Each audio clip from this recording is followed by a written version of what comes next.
Mal. Los noto menos animosos. ¿Qué les pasó en este proyecto? ¿Qué no pasó? ¿Recibieron alguna suerte de mala noticia?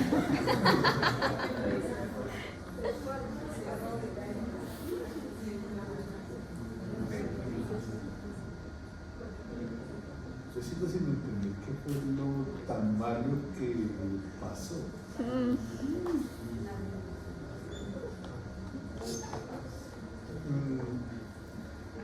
Por ejemplo, uno de los detalles que noté con mucho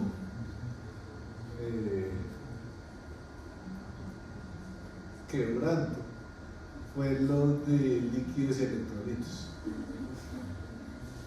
De hecho, muchas personas ni siquiera lo respondieron. Muchos de los que lo respondieron lo hicieron bastante mal. Pero hay un detalle interesante. Ese tipo de preguntas, inclusive literalmente esas preguntas, las he hecho en muchas otras universidades. Déjenme decirle que con un nivel de calidad mucho menor de las otras universidades. Y a ellos les fue mejor.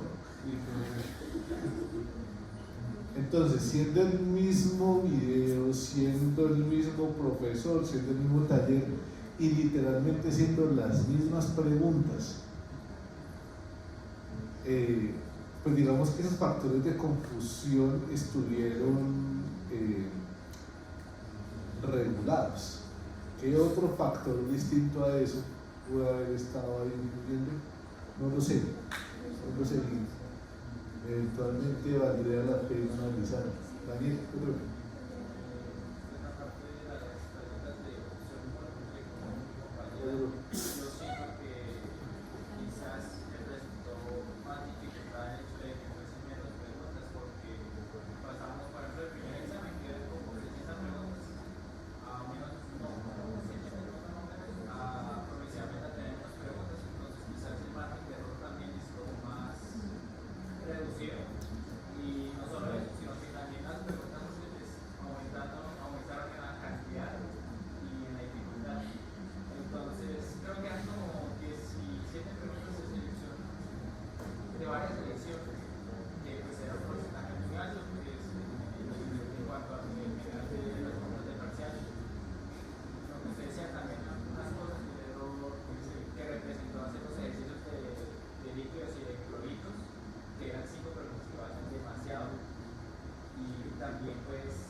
Pero por ejemplo en eso, bueno, no sé, es que no sé cómo estaban las preguntas de opción múltiple con múltiples respuestas en los exámenes pasados.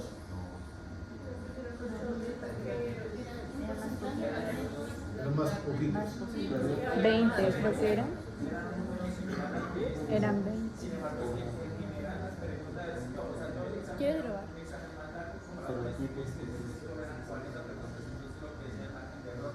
¿Quieres?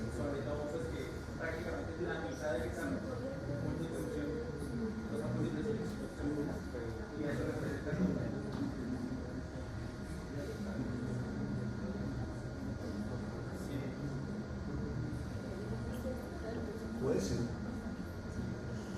Habría que ver. No lo tendría que ver pasado. Pero bueno, lo importante es que nos vamos a levantar, que vamos a estudiar con actividad. Entonces, señores, terminando el tema de la introducción, nos faltaba hablar un poquitico de un par de detalles de la farmacocinética de los antibióticos. Entonces,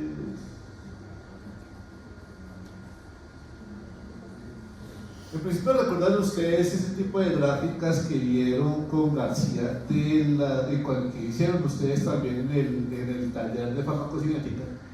en el que tenemos estas gráficas de concentración del fármaco, sí, en función del tiempo con dosis repetidas. Normalmente nosotros vamos a tener alrededor de la quinta vida media de administrar medicamentos a dosis repetida. Cada vida media vamos a llegar a nuestro estado estacionario.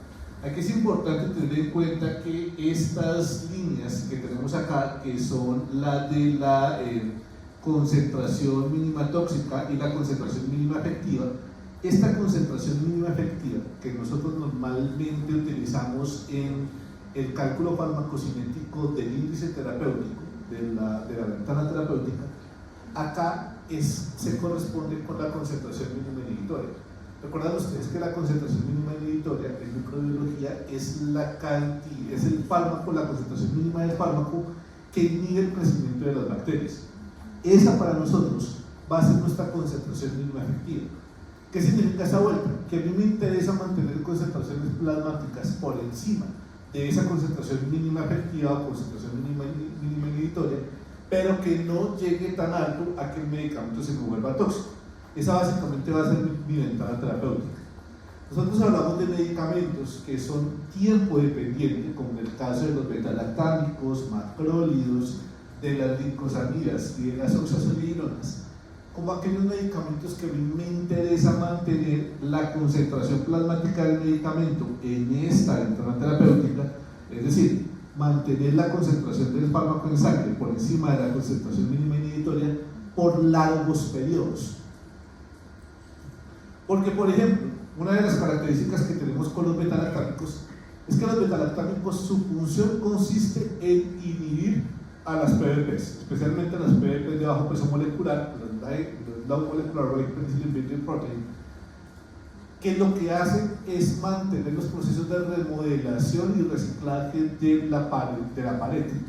Esto básicamente lo que significa es que mientras la bacteria tenga contacto con el betalactámico, la bacteria no va a seguir remodelando su pared, y esa pared se va a terminar dañando. ¿Va? Pero ¿cuál es el problema? Que eso no sucede de una. A mí me toca mantener esa concentración del medicamento cerca de la bacteria por un periodo de tiempo muy alto, lo suficiente para que la bacteria en algún momento se termine dañando porque su pared no se está remodelando adecuadamente. Esa pared se termina rompiendo y la bacteria por ese lado se estalla y se desparrama. Pero yo necesito que eso suceda durante mucho tiempo. Por eso, en este tipo de antibióticos, uno de los factores más importantes es el tiempo que mantiene el fármaco por encima de esa concentración inhibitoria mínima. Además, recuerden que en la medida en la que yo no mantenga esa concentración plasmática por mucho tiempo, si en algún momento, digamos, yo las bacterias las debía haber matado en 5 días, por decirlo. Al cuarto día yo he matado el 99% de las bacterias, solamente me queda el 1%. Pero recuerden que ese 1% de bacterias que me quedan es el 1% de las bacterias más resistentes, las más fuertes.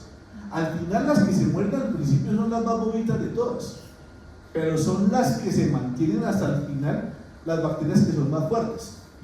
Y si yo en ese momento, cuando ya he matado el 99% de las bacterias y solamente me queda el 1%, y en ese momento suspendo el antibiótico, pues las que van a comenzar a replicarse va a ser justamente ese grupo de bacterias resistentes. Ese es un detalle interesante, importante, de lo que me va a pasar con este tipo de antibióticos. Mientras yo sea juicioso con el uso del antibiótico cada vida media y mantenga concentraciones plasmáticas por encima de la concentración inhibitoria mínima, pues maravilloso. El problema es que si en algún momento a mí se me olvida tomar una dosis, en este caso se me olvidó tomarse una dosis, fíjense que la concentración plasmática del medicamento bajó por debajo de la concentración mínima inhibitoria y en ese momento pues van a comenzar a replicarse las bacterias. ¿Pero cuáles bacterias? Las bacterias resistentes. Entonces uno de los problemas que vamos a tener con los medicamentos tiempo dependientes es que uno debe ser rigurosísimo, casi que religioso, con la posología, con las indicaciones de cada cuánto y cada cuánto se debe tomar el antibiótico. Cuánto, cada cuánto y por cuánto tiempo se debe tomar el antibiótico. O sea, si el medicamento es para tomarse cada 6 horas, es para tomarse obligatoriamente cada 6 horas. Y aquí la falta de una dosis es peligrosísima. No es como en el caso de la levotiroxina, que me falta una dosis, se me olvidó una dosis, pues mañana me tomo dos. No es como los anticonceptivos, que si hoy se me olvidó tomar una dosis, pues baila, ya este mes ya no hay, no se le garantiza la efectividad del medicamento y me toca volver a utilizar condón. Bueno, siempre había utilizado condón. Pero pues, acá el problema es que yo voy a seleccionar cepas resistentes. Y una cosa es que yo haga una sepsis por un Staphylococcus aureus wild type, y otra cosa es que yo haga una sepsis por un Staphylococcus aureus que sea resistente a absolutamente todo. El otro grupo de medicamentos es el grupo de medicamentos que son concentración dependiente. Dentro del grupo de medicamentos concentración dependiente vamos a tener a los aminoglucósidos y las quinolonas. Y este tipo de medicamentos básicamente se caracterizan porque yo necesito hacer un pico de concentración muy alto por encima de la MIC y ya después el medicamento puede desaparecer. Vamos a ver que eso es una característica propia del mecanismo de acción. Acá no me toca mantener un largo el medicamento durante mucho tiempo por encima de la concentración inhibitoria mínima. Simplemente con que yo haga un pico y desaparezca ya es más que suficiente. De hecho, por ejemplo, veremos que la gentamicina tiene una vida media de cerca de 2 horas y aún así lo administro cada 24 horas. A pesar de tener una vida media tan cortita, lo administro una vez al día. Pero es porque es un medicamento concentración dependiente. Me interesa darle una concentración muy alta, eso sí, que la concentración suba muchísimo y después desaparezca. Inclusive la gentamicina es un medicamento que yo podría dar una vez. Los beta-lactámicos nunca, eso me tocaba utilizarlos con frecuencia. Estos medicamentos yo podría eventualmente darlos una sola vez. Y pues eso va a implicar que a veces voy a tener que utilizar ciertos parámetros. Entonces, por ejemplo, en el caso de los medicamentos que son tiempo dependiente, pues vamos a depender de la concentración mínima inhibitoria y de la concentración bactericida mínima, que nosotros usualmente vamos a utilizar va a ser justamente esta concentración mínima inhibitoria, que es la que ustedes vieron en microbiología, que es la menor concentración en la que vamos a inhibir el crecimiento del 90% de la población microbiana. Y en el caso de los bactericidas, pues va a depender de medicamentos que tengan esta capacidad, va a ser la menor concentración en la que no solamente se evite la suspensión del crecimiento de las bacterias, sino que además haya la destrucción del organismo. Y en el caso de los medicamentos que son tiempo dependientes, fíjense que a mí me interesa mantener esta concentración, la concentración máxima, esta va a ser mi concentración mínima inhibitoria. A mí me interesa mantenerme durante largos periodos en este pedazo. Entonces, cuando nosotros estamos hablando de los medicamentos que van a depender de concentraciones, es decir, los medicamentos concentración dependiente, como quinolonas y aminoglucósidos, mi parámetro más importante va a ser únicamente la Cmax. De los medicamentos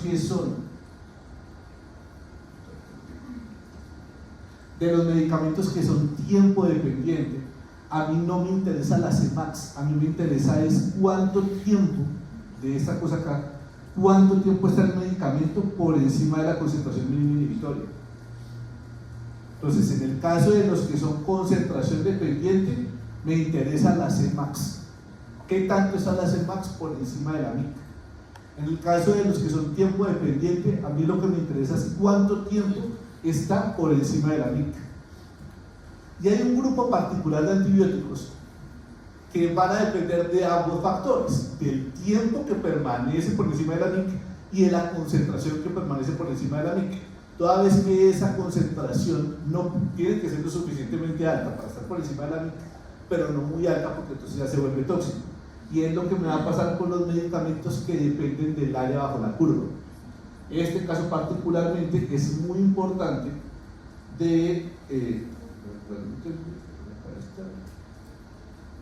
va a ser muy importante especialmente para el grupo de vancomicina. Vancomicina va a ser un medicamento que depende muchísimo tanto de la concentración máxima que alcanza, que debe ser mayor a la MIC, pero no tan alta para volverse tóxico, y el tiempo que permanece por encima de la MIC. Como depende de tiempo y de concentración, El parámetro de vigilancia de la vancomicina, que a veces se me vuelve un poco complicado, es esa vaina del área bajo la curva. Por eso eventualmente ustedes, en el libro no mucho, pero en la investigación sí van a ver que vancomicina depende mucho del área bajo la curva. Y es por esa razón que necesito mantener concentraciones por encima de la MIC, no muy altas para que no sea muy tóxico, y sí por mucho tiempo, que la vancomicina usualmente va a requerir monitorización farmacoterapéutica. Capaz que ustedes lo vieron, se los nombré en algún momento y ustedes lo debieron haber visto con el profe García. Cuando un medicamento tiene un estrecho margen terapéutico, requiere monitorización farmacoterapéutica. La monitorización farmacoterapéutica es eso de tomar niveles séricos del medicamento, saber cuál es la concentración del medicamento en sangre, que los anticonvulsivantes uno con mucha frecuencia lo solicita, que con levotiroxina uno lo solicita, y con vancomicina uno también lo va a solicitar. Porque resulta que el ajuste de vancomicina resulta siendo bastante complicado. De hecho, cuando ustedes pasan por pediatría, vancomicina es un antibiótico que se utiliza con mucha frecuencia en neonatos, y los neonatos requieren unos modelos particularmente complejos para formular vancomicina. De hecho, existen más de 500 artículos que publican cómo debe ser el cálculo de dosis de vancomicina en niños, y cada hospital tiene su fórmula de cálculo de vancomicina en niños. Profe, una pregunta. En estos fármacos donde hay que estar como pendiente de las concentraciones séricas del fármaco, ¿cuántas horas después de la ingesta del fármaco? ¿Cuántas horas después de la administración del fármaco? Depende. Lo ideal es que uno lo alcance más o menos a las 5 días medias para saber que yo estoy ya en la concentración estable. Porque pues recuerden que no me sirve mucho la Cmax, porque la Cmax suele estar por debajo de la Cmax de la concentración en el estado estable. Así que uno lo que usualmente hace es esperarse 5 días medias después de iniciado o después de haber hecho el ajuste de la dosis para tomar las concentraciones del medicamento. Bueno,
Bueno, señores, entonces, ya con la filosofía de fondo,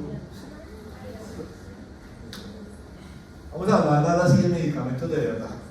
¿Por qué se me complica un poquitico esta vuelta? Pues no solamente porque tienen que integrarlo, sino porque aquí vamos a ver más o menos 40 moléculas en este mecanismo de acción y otro tanto con las demás. Entonces por eso va a requerir un poquito de memoria de su parte, pero pues no es imposible, todo lo hemos hecho. ¿Se acuerdan cuando ustedes decidieron estudiar medicina y les dijeron que eso era muy difícil? Bueno, sí, sí. Entonces, vamos a comenzar con nuestro primer mecanismo de acción: inhibir la síntesis de la pared. Acá vamos a tener al grupo de las penicilinas, probablemente sea uno de los grupos de medicamentos que más vidas hayan salvado en toda la historia de la humanidad. Aquí hablaremos de un grupo de medicamentos grandes, 3 grupos de medicamentos que son beta-lactámicos, las cefalosporinas y los carbapenémicos. Dentro de los beta-lactámicos, pues vamos a tener al grupo de penicilinas, penicilina G cristalina, penicilina G procaínica, penicilina G benzatínica, penicilina isoxazolilpenicilinas, las penicilina feroximetilato, la oxacilina, cloxacilina, dicloxacilina, meticilina, nafcilina, amoxicilina, ampicilina, con sus mezclas con inhibidor de beta-lactamasa como amoxicilina clavulanato o ácido clavulánico y ampicilina sulbactam, y las ureidopenicilinas y carbenicilinas, carbenicilinas donde tenemos carboxipenicilinas, donde tenemos carbenicilina, ticarcilina, y ureidopenicilinas donde tenemos apiperacilina, mestocilina y asdocilina. Y eso es apenas el primer grupo, que es el de los beta-lactámicos. De cefalosporinas tenemos un chingo de cefalosporinas, 5 generaciones de cefalosporinas, y carbapenémicos, esos sí son solamente 5 medicamentos. Está fácil. Entonces, pues, es harto. Lo que ya les había comentado de Fleming, no nos centraremos en ese detallito porque ya todo eso lo hablamos, el tipo importante. Hablemos de qué fue lo que descubrió Fleming. Entonces, esta es la molécula de la penicilina. Esta molécula de la penicilina, lo que es importante para nosotros es esta cosa cuadrada que tenemos acá. Esta cosa cuadrada que tiene un grupo carboxilo por un lado y tiene este grupo de nitrógeno por el otro, es lo que nosotros vamos a llamar el anillo beta-lactámico. Todo lo demás, eso es lo que me explica el mecanismo de acción. Todo lo demás son pendejaditas que se le hacen cambios para que el medicamento modifique tanto su espectro como su perfil de seguridad y su farmacocinética. Estas eran las penicilinas originales, estas eran las penicilinas originales. Fíjense cómo en un principio, estas propagandas que usted podía curar su gonorrea en tan solo 4 horas. Hoy en día, pues ya no, porque la gonorrea se cargará con la penicilina, nos toca utilizar otras opciones, pero pues en los años 40 sí que era una buena opción. Y pues este es nuestro anillo beta-lactámico, el responsable del mecanismo de acción, que es la cosa cuadrada. Ya les voy a explicar por qué esa vaina tiene una razón de ser, esa estructura química. Entonces, vamos a tener unas clasificaciones ahí que en realidad no vamos a utilizar.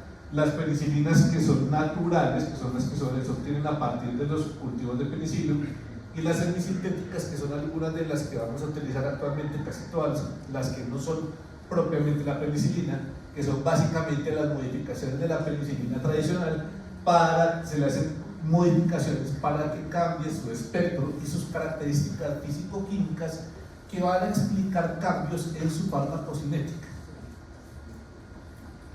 Son medicamentos que también, dada su antigüedad y como eran medicamentos de origen biológico y que puedan tener distintos pesos, y vamos a utilizar como medidas de dosaje, de la dosis que vamos a dar, unidades de efectividad, que son las unidades internacionales. Así como ustedes recuerdan de las unidades internacionales de parina, que era la cantidad de parina necesaria para evitar la coagulación en 1 centímetro cúbico de sangre de oveja sin tratada después de haberle aplicado 1 mililitro de cloruro de calcio 0.1%, que es lo que define una unidad internacional de parina.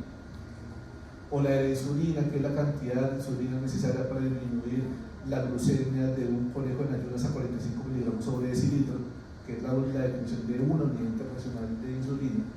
Acá pues no tenemos unas unidades de efectividad tan marcadas porque al final son de evitar el crecimiento de las bacterias, pero pues que sí, en principio, una unidad internacional de penicilina cristalina va a pesar 0.6 microgramos Esto usualmente va a venir en esta presentación, que son presentaciones de 1 millón de unidades internacionales, que eso más o menos va a equivaler a los 600 miligramos de penicilina cristalina, y pues vamos a tener otras versiones que son las penicilinas sódica y potásica, que eventualmente pueden pesar un poquito distinto.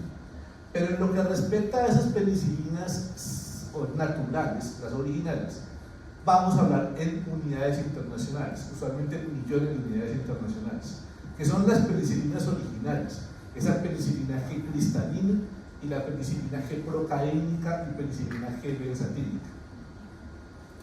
En cuanto a su mecanismo de acción, que ya habíamos nombrado algo, acá tenemos una membrana, esta membrana, en la parte de afuera vamos a sintetizar la pared celular. Esta es la pared celular que ya dijimos que estaba hecha de peptidoglucano. Ese peptidoglucano va a estar hecho de 2 carbohidratos, el N-acetilglucosamina y el N-acetilmuránico, y una parte peptídica que tiene 5 aminoácidos. Les había dicho hace 3 horas que de esto lo más importante son estos últimos 2, las últimas 2 péptidos, que son los últimos 2 aminoácidos, que son 2-D-alaninas. En la síntesis de la pared celular, el primer paso consiste en formar enlaces glucosídicos. Estos enlaces glucosídicos lo hace esta enzima, que es la glucosiltransferasa. Básicamente lo que hace esto es que me va pegando los carbohidratos, las glucosas, la N-acetilglucosamina con el N-acetilmuránico, por medio de un enlace glucosídico. Una vez que se forman estos enlaces glucosídicos, el siguiente proceso consiste en pegar la parte peptídica. La formación de los enlaces peptídicos va a depender de la enzima transpeptidasa, que recuerden que es una función, una parte de la PBP, de la Penicillin Building Protein, que es la que me va a formar estos enlaces cruzados. Y básicamente lo que va a hacer esta enzima son 2 cosas. Lo primero es que va a reconocer a los últimos 2-D-alaninas del peptidoglucano, reconoce a las 2-D-alaninas. Una vez que la reconoce, hidroliza el enlace de las 2-D-alaninas, eso me suelta al último aminoácido de alanina, y una vez que lo suelta, va a formar los enlaces peptídicos. Entonces va a coger la penúltima de alanina y lo va a pegar con la L-lisina, que vamos a tener ahí, la L-lisina, y esto me va a formar este enlace peptídico, que van a ser los cross-link con los enlaces cruzados, a partir de los cuales se va a tejer, por así decirlo, el peptidoglucano en la pared. Es esta enzima, la transpeptidasa, la que nosotros vamos a bloquear con los beta-lactámicos. Y ese efecto pues va a depender mucho de si lo que yo tengo es una bacteria gram positiva o una bacteria gram negativa. Recuerden ustedes que las bacterias gram positivas tienen una única membrana, una gran pared celular, una gran pared bacteriana que es extracelular. En el caso de las bacterias gram negativas, vamos a tener 2 membranas, membrana externa, membrana interna, y en la mitad de las 2 membranas, en el espacio periplasmático, es donde vamos a tener a la pared. En el caso de las bacterias gram positivas, si se da cuenta, pues acá es donde tenemos la pared, el antibiótico simplemente llega, no tiene que atravesar ninguna membrana, y acá es donde va a bloquear a la transpeptidasa. En el caso de las bacterias gram negativas, la transpeptidasa está acá, en el espacio periplasmático, por lo que eso obliga que el antibiótico tiene que atravesar al menos la membrana externa. Eso hace que las bacterias gram positivas sean intrínsecamente más sensibles al efecto inhibitorio de los beta-lactámicos. Primera conclusión importante: todos estos antibióticos funcionan muy bien en bacterias gram negativas, en bacterias gram positivas, pero en bacterias gram negativas no tanto. Me toca hacerle modificaciones a la sustancia química, al medicamento, para que pueda tener más efecto contra las bacterias gram negativas. Pero en principio contra las bacterias gram positivas súper bien. ¿Qué es lo que pasa? Fíjese que si uno mira las 2 moléculas de lado, acá tengo a la penicilina y acá tengo a las 2-D-alaninas, a los últimos 2 aminoácidos del peptidoglucano, que recuerden que eran 2-D-alaninas. Acá tengo una D-alanina, acá tengo la otra D-alanina. Y este es el enlace peptídico de las 2-D-alaninas. Esta es la penicilina vista de lado. Fíjense cómo está acá el anillo beta-lactámico, que es el cuadradito que les había dicho a ustedes. que por un lado tengo el ácido carboxílico y por el otro lado tengo el radical amino. Y de hecho, si uno va caminando rápido, uno ve y las confunde, se parecen.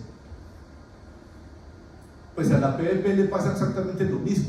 Normalmente la PVP lo que tiene que hacer es reconocer a estas dos dealaninas y después de reconocerlas romper este enlace, y después de romper el enlace formar el crosslink, el puente cruzado. Pero si en vez de encontrarse con las dos dealaninas del peptidoglucano se encuentra con esta vuelta, que es la penicilina, pues llega la PVP, que por andar de afanes no se da cuenta que esto es una penicilina y no son dos dealaninas, rompe este enlace. De hecho, cuando lo rompe, esta vuelta ya se vuelve el radical peniciloide. Pero eso no me separa la penicilina, porque de hecho la penicilina va a seguir por el cuadrado que tiene la parte de atrás. Entonces no me lo separa. Y en vez de separármelo, antes lo que hace es generarme dos radicales que se van a pegar a la misma enzima y la va a bloquear. La razón de por qué la penicilina funciona, y funciona como funciona, es en función a quién se parece. Y es porque se parece a las dos dealaninas, al enlace de alanina de los últimos dos aminoácidos del peptidoglucano. Entonces, cuando llega la enzima, recuerden que la enzima es la PVP, coge la penicilina, le rompe este enlace, es decir, me queda esta cosita, y esta cosita que es el peniciloide se va a pegar a la enzima y de esta manera me bloquea a la enzima. Y ese es el mecanismo más importante de los antibióticos. Entonces el antibiótico por excelencia, y esto me explica, entre otras, acá les estoy hablando de la penicilina, pero es el mismo mecanismo de todos los beta-lactámicos, de todas las cefalosporinas y de todos los carbapenémicos. Todos funcionan exactamente igual. Al final esto está fácil como mecanismo de acción. Yo me tengo que aprender un mecanismo de acción y esa es la respuesta para 40 antibióticos. Tengo dos tipos de penicilina. Voy a tener varios tipos de PVPs, de penicillin binding protein.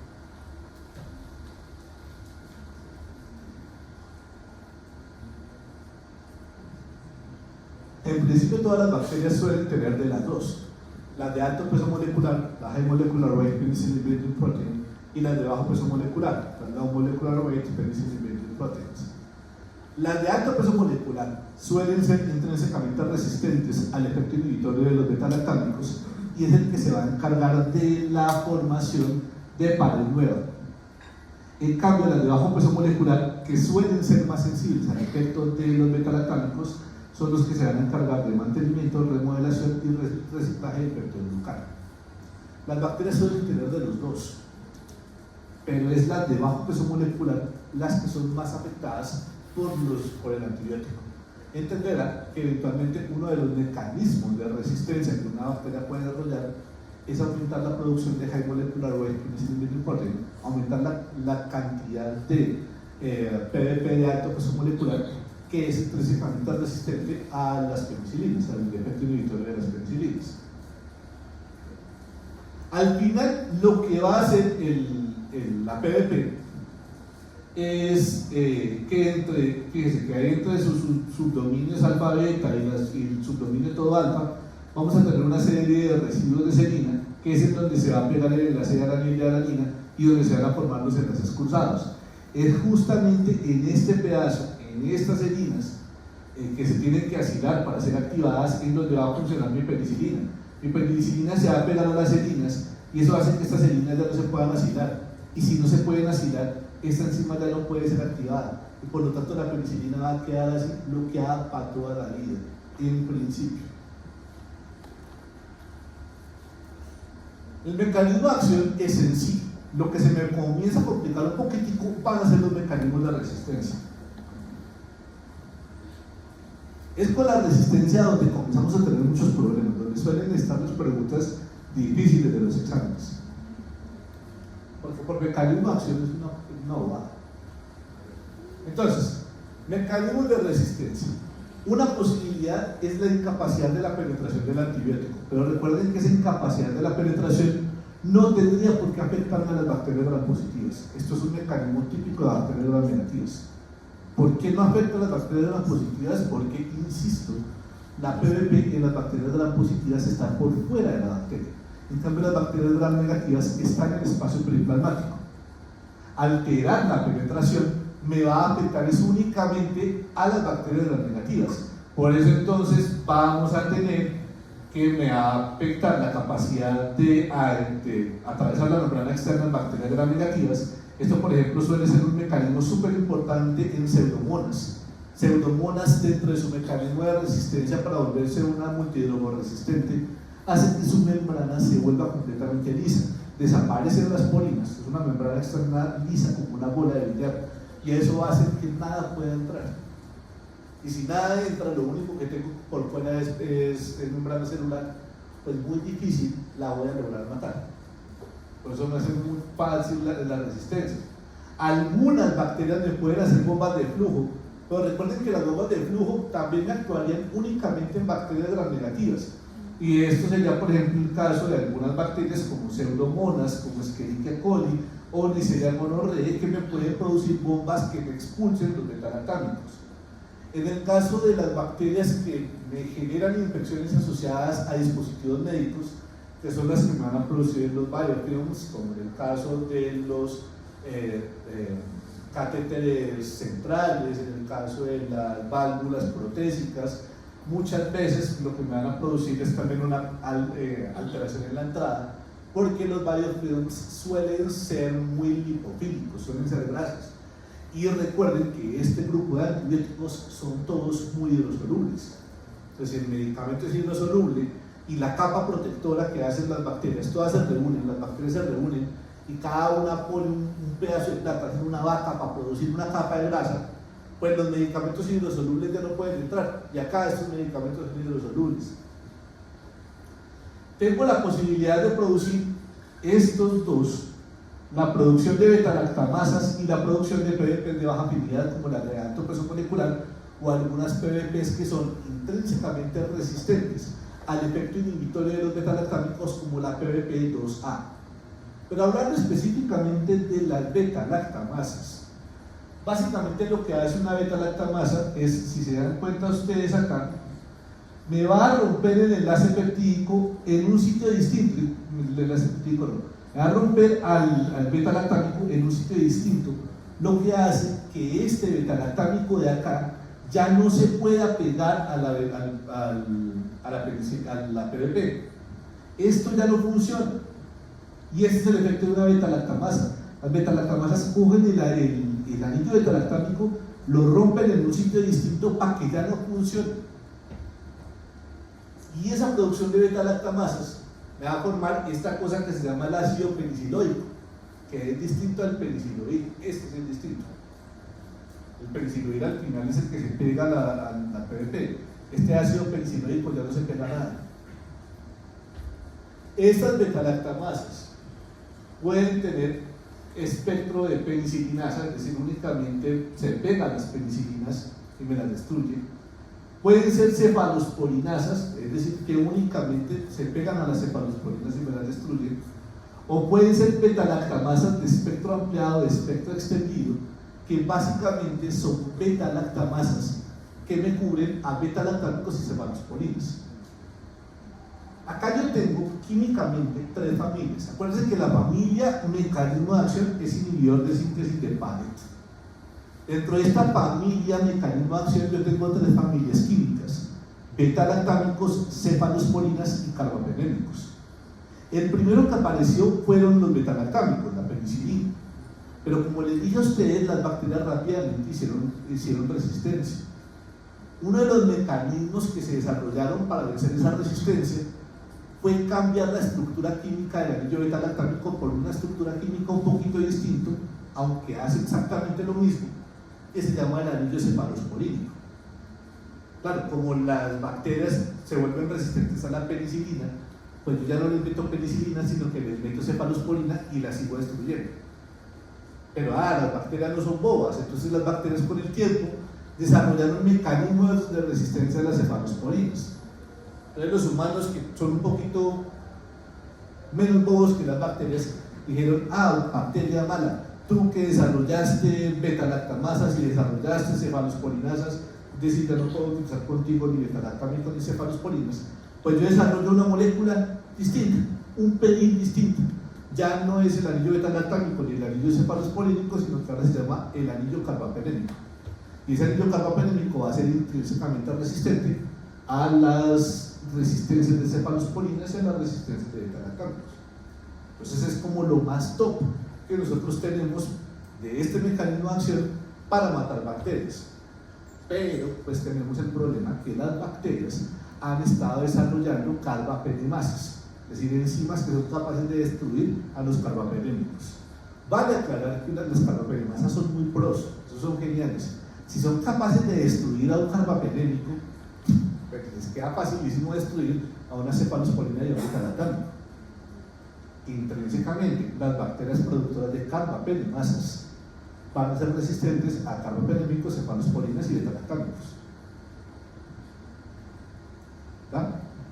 Entonces, por esa razón vamos a tener estas cosas que se llaman las beta-lactamasas de espectro ampliado, que son beta-lactamasas que son capaces de inhibir el crecimiento de todos los beta-lactámicos y cefalosporinas hasta la primera generación, y las beta-lactamasas de espectro extendido, que son capaces de destruir beta-lactámicos y cefalosporinas hasta la tercera generación.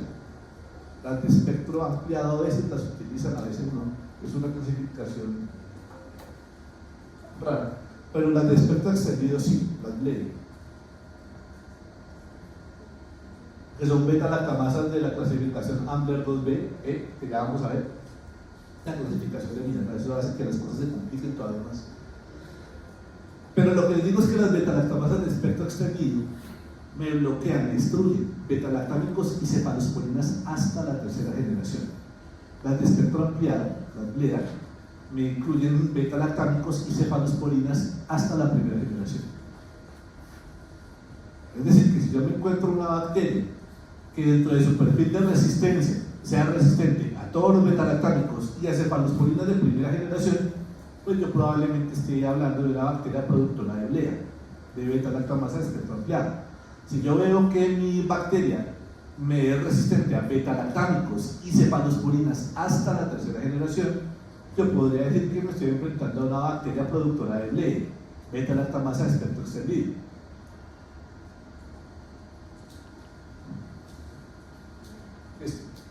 Hay unas clasificaciones de clase que son una mierda, que son A, B, C, D. Si la beta-lactamasa depende de zinc, algunas de estas son metal o beta-lactamasas especialmente dependientes de zinc. Si son dependientes de zinc y yo le quelo el zinc con el ERTA, que es un quelante de zinc, pues significa que es una metal o beta-lactamasa, suelen ser carbapenemasas, o algunas pueden ser susceptibles a la inhibición por un compuesto que se llama el ácido clavulánico. Ácido clavulánico y el resto de su familia, donde vamos a tener 4 moléculas, que son el ácido clavulánico, el tazobactam, el ayobactam y el sulbactam, van a ser inhibidores de estas enzimas, inhibidores de las beta-lactamasas. Son moléculas que intrínsecamente carecen de efecto antibiótico, porque lo único que hacen es inhibir a la beta-lactamasa. La beta-lactamasa no sirve para nada distinto a inhibir a los beta-lactámicos. Es un inhibidor del inhibidor. Y pues que algunas de ellas pueden ser plasmídicas o pueden ser cromosomales. Si son cromosomales, pues toda la familia, la bacteria y todas sus hijas van a tener la beta-lactamasa. Y si son plasmídicas, con que una sola de las bacterias desarrolle la beta-lactamasa, va a comenzar a pasarle el chisme a sus vecinos. Entonces, hablando de las bacterias gram-positivas, las bacterias gram-positivas pueden producir beta-lactamasa, sí, pero usualmente van a ser plasmídicas y pues van a requerir concentraciones muy altas, porque es que la beta-lactamasa se me sale del medio extracelular. Digamos que las beta-lactamasas no son un problema importante en las bacterias gram-positivas, excepto el Staphylococcus aureus fenotipo común. que su mecanismo de resistencia del fenotipo común de Staphylococcus aureus es la producción de penicilinasas. Como lo importante que hay que saber es uno de las beta-lactamasas de bacterias gram-positivas. Pero sí que va a ser un problema importante en bacterias gram-negativas, porque es que estas berracas bacterias gram-negativas va con pequeñas cantidades que produzcan de la beta-lactamasa, van a lograr altas concentraciones en ese espacio periplasmático, porque el espacio es muy chiquito y muy cerrado. Entonces aquí sí que necesito menor cantidad para lograr un efecto inhibidor de las beta-lactamasas, del beta-lactámico mucho más grande. Y acá pueden ser tanto plasmídicas, insisto que plasmídicas es las del chisme, y cromosomales, que las cromosomales son las familiares. Pero yo tengo una posibilidad para inhibirlos, que son los inhibidores de la beta-lactamasa. Entonces, insisto, el mecanismo de acción del beta-lactámico es inhibir a la transcriptidasa de la PBP. Beta-lactámicos inhiben a la transcriptidasa.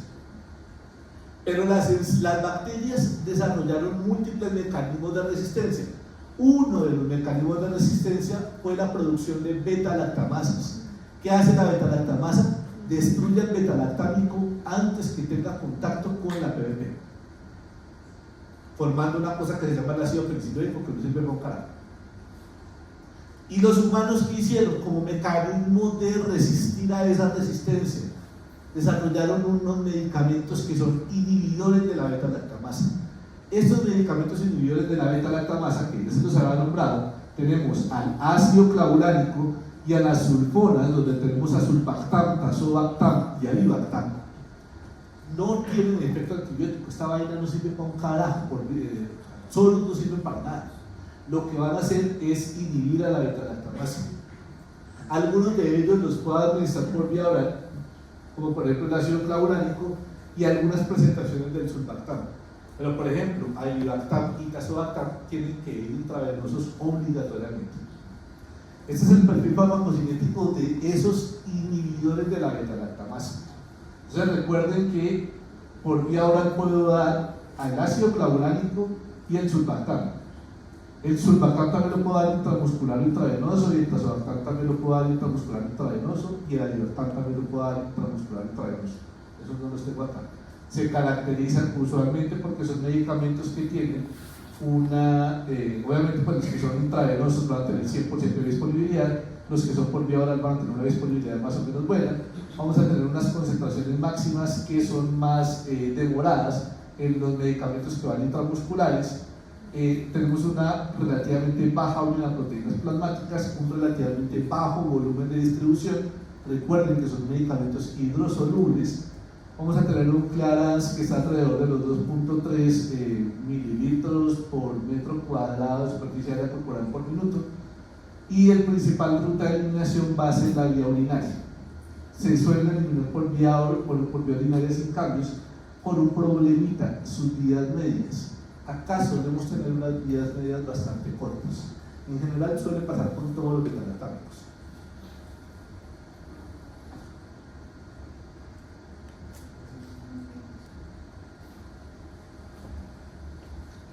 Esta tabla, que es horrible, es la tabla de la clasificación de las beta-lactamasas. Vamos a tener varias clasificaciones de beta-lactamasas, que son las clasificaciones de Bush y Jacobi y las clasificaciones de Ambler. ¿Qué me interesa de esta vaina? Son sobre todo el principio filosófico, que recuerden que es que yo puedo tener enzimas, las beta-lactamasas son enzimas. Va a tener algunas enzimas, por ejemplo, como las penicilinasas, que lo que hacen es destruirme penicilinas, y esto va a ser típico de bacterias gram-positivas, que yo puedo tener, por ejemplo, cefalosporinasas, como esta, que es una cefalosporinasa no inhibida por ácido clavulánico, que se va a codificar por estos genes, que son los genes MIR1 y AMC. Pero hay unos que me interesan particularmente, que son estos de acá. Son importantes porque ustedes les van a producir muchos problemas en la clínica. En la clínica usted va a encontrar varias características en cuanto a la investigación de los perfiles de resistencia, ya hablando de su paciente. Lo más frecuente cuando yo soy pobre, es decir, cuando ustedes roten por la Victoria, por Kennedy, es que ustedes van a ver que los cultivos se los van a hacer con antibiograma de disco o con antibiograma, pues el de disco, que creo que ustedes debieron haber hecho en microbiología, es que uno cultiva esa vaina ahí en su sangre, le pone unos disquitos y eso mira a ver si crece o no crece y qué tanto crece. Obviamente eso es supremamente demorado, me imagino yo que muchos sitios todavía lo siguen haciendo así con disco, hay otros que lo hacen actualmente con técnicas automatizadas. Pero es frecuente, sobre todo por ejemplo en las UCIs o en los sitios así de alto nivel de complejidad como el HN, que en vez de ponerse a esperar tanto tiempo a que le salga el resultado de la bacteria, a ver qué bacteria fue la que le creció y después mirar qué tipo de resistencia, a qué antibióticos le creció o no, a veces lo que hacen es hacerle un perfil genético a la bacteria. Directamente cogen la bacteria y bien sea porque tienen ya unos perfiles genéticos preformados, como lo que se hace con las pruebas de primo array, o directamente se mandan a secuenciar genéticamente y hasta en cuestión de un día le dicen, mire, lo que creció ahí es una Klebsiella productora de KPC, que es positiva para el gen KPC. Usted dice, ah, bueno, yo sé que KPC es un gen que me codifica para una carbapenemasa aminoenzima. Ya les explico que esto es una aminoenzima y que esto me va a otorgar resistencia a penicilinas, cefalosporinas y carbapenémicos. Por eso es tan peligrosa esa KPC, porque son genes típicos de Klebsiella, aunque no exclusivamente de Klebsiella, que me otorgan resistencia a todos los antibióticos. Fíjense, a penicilinas, cefalosporinas y carbapenémicos. Por lo menos me otorgan resistencia a todos los antibióticos de este mecanismo de acción. Digo esa vaina de aminoenzimas porque del grupo de las carbapenemasas yo voy a tener dos tipos importantes: las carbapenemasas que son aminoenzimas, estas, y las carbapenemasas que son metaloenzimas. Estas que son metaloenzimas son las que son bloqueadas por el ERTA, van a depender de zinc. También me otorga resistencia a penicilinas, cefalosporinas y carbapenémicos. Esta es su propia familia de la clasificación de Bush-Jacobi. Y pues estos me van a generar ahí algunos genes de resistencia, son generados por algunos genes de resistencia, como los SRA de Bacteroides fragilis y el L1 de la Xanthomona maltophilia. Pero que no se salga raro que a veces usted puede tener algún otro bicho que pueda tener producción de L1 o de CCRA.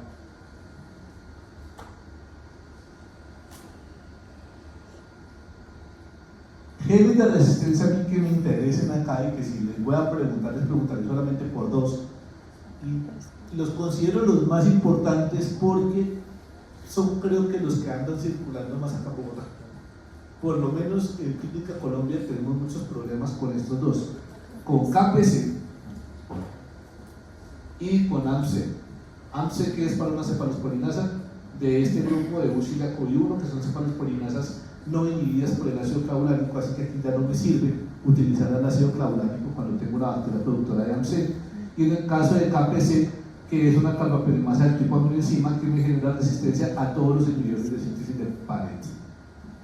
Son los más frecuentes, capaz que a veces les salgan genes PSE, los OXA, los L1, los SRA, pero de los genes de beta-lactamasa son los más frecuentes.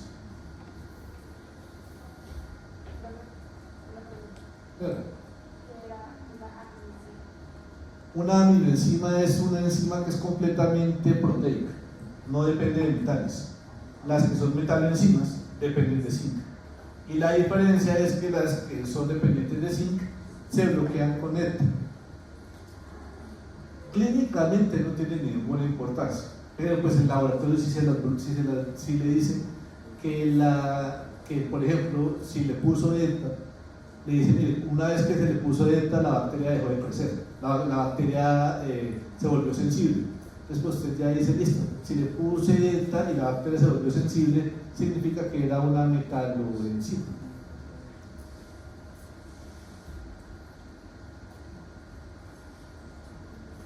Señores, regálenme acá 2 minuticos de su apreciado tiempo. Acá vienen los nombres. Los antibióticos del grupo de las beta-lactámicos. Acuérdense que inhibidores de síntesis de proteína de Pareto tienen 3 grupos químicos: beta-lactámicos, cefalosporinas y carbapenémicos. Vamos a hablar del primer grupo, beta-lactámicos.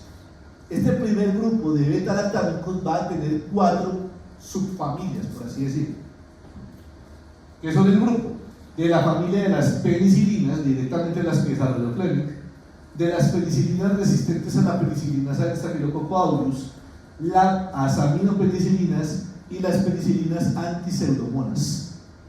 4 grupos de beta-lactámicos: penicilinas, penicilinas resistentes a la penicilina Staphylococcus aureus, también llamadas penicilinas anti-estafilococo, aminopenicilinas y penicilinas antiseudomonas. 4 subfamilias del grupo de los beta-lactámicos. Cada subfamilia tiene sus representantes, sus medicamentos. Acá no están anotados, se los voy a decir. Del primer grupo, del grupo de las penicilinas, tenemos a la penicilina original, a la de Fleming, que se va a llamar la penicilina G cristalina, que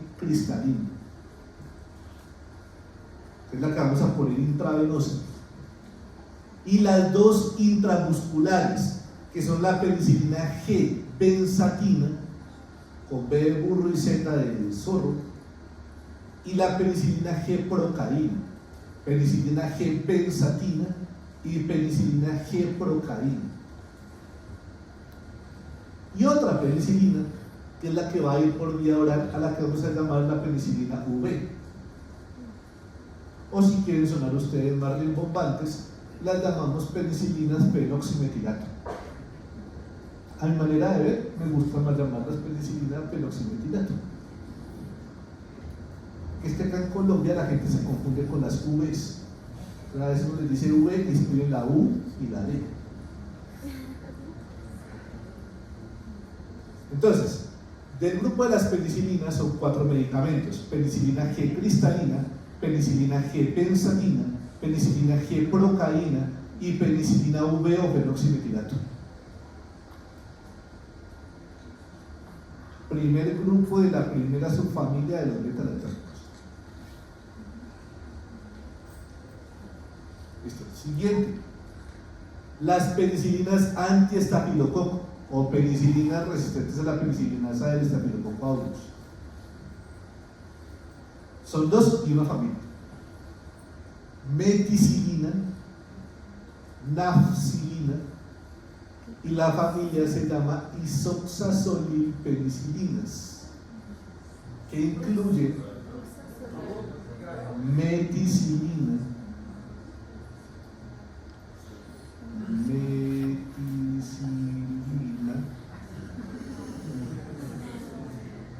nafcilina con F de Fabiola, nafcilina, y el grupo de las isoxazolilpenicilinas. Ya les digo cuáles, cómo se llaman. Las isoxazolilpenicilinas son 3: oxacilina con X y sin H, oxacilina, cloxacilina, CLO, cloxacilina, y dicloxacilina. Más adelante está nombrado, pero está escrito. Entonces, penicilinas resistentes a la penicillinasa del Staphylococcus aureus son 5: meticilina, nafcilina, oxacilina, cloxacilina y dicloxacilina. Estas 3 son las que se van a utilizar. Las 2 del principio no, pero meticilina es importante porque es el que va a otorgar el nombre de la resistencia a meticilina. Tercera familia, aminopenicilinas. Esa está fácil: ampicilina y amoxicilina. Ampicilina y amoxicilina. Ojo con amoxicilina, que a veces ustedes lo llaman amoxacilina. Suena horrible, eso es de persona iletrada. Amoxicilina.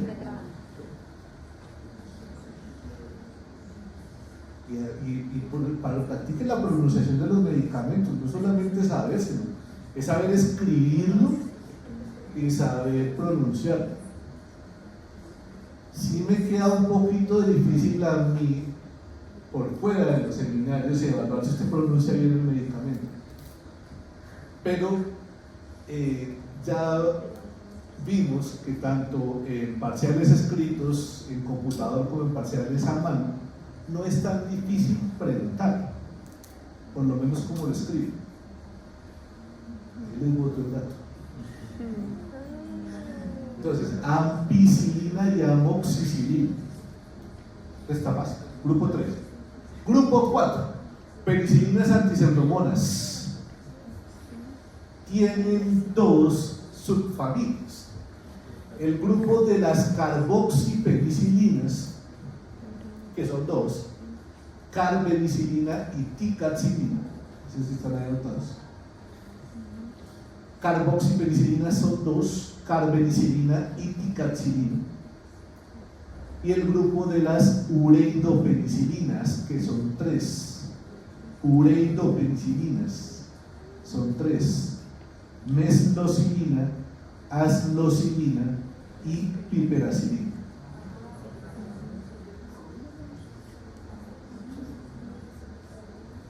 En este orden de ideas, solamente hablando del primer grupo, beta-lactámicos, hemos hablado nosotros de penicilina G cristalina, penicilina G benzatina, penicilina G procaína, penicilina V o peroximetilato, naxulina, meticilina, oxacilina, cloxacilina, dicloxacilina, amoxicilina, ampicilina, meslocilina, aslocilina, piperacilina, carbenicilina, ticaxilina, más los 4 inhibidores de la beta-lactamasa: ácido clavulánico, tazobactam, avibactam y sulbactam. Llevamos 20 medicamentos.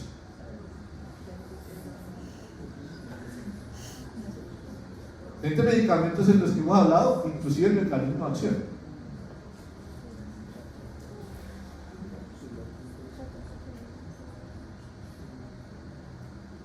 Esto, señores, es lo que a veces hace que esto sea medio traumático. Son sobre todo los nombres. El mecanismo de acción es relajado.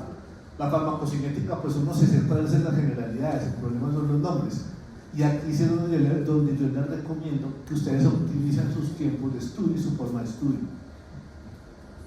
El tiempo no les va a dar para cuando venga este parcial. Entonces, ¿qué tiene que hacer usted? Optimizar sus tiempos. O sea, usted a esta altura, usted ya como estudiante de sexto semestre que lleva 3 años estudiando medicina, usted ya debe saber usted cómo sabe. ¿Cuál es la forma más eficiente en la que usted aprenda? A mí, en lo personal, como se los conté a ustedes desde el primer día, me servía mucho hacer muñequitos, hacer mapas conceptuales, tener todo con colores.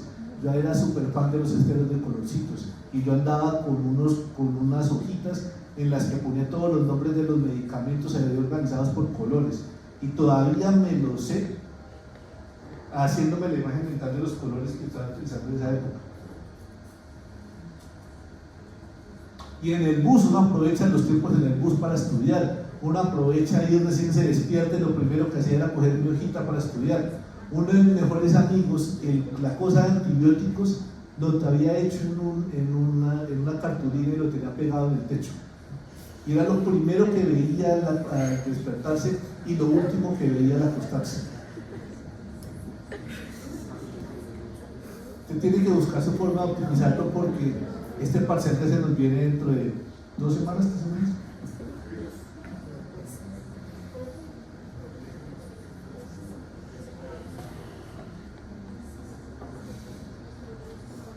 Bueno, entonces, ahora sí vamos a verlos todos un poco más a profundidad. Ya tenemos los nombres. Por algo se comienza.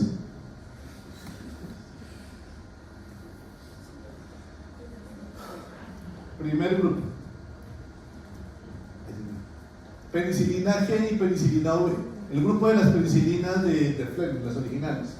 Acá vamos a tener la penicilina G cristalina, las penicilinas G benzatina, penicilina G procaína y penicilina V o penicilina fenoximetilato. Es la penicilina que va a ir por vía oral. Esos medicamentos, la penicilina G cristalina, como les decía, es la que va a ir intravenosa. La penicilina G benzatina y procaína son las que van intramusculares. Y la penicilina V o fenoximetilato es la que va a ir por vía oral.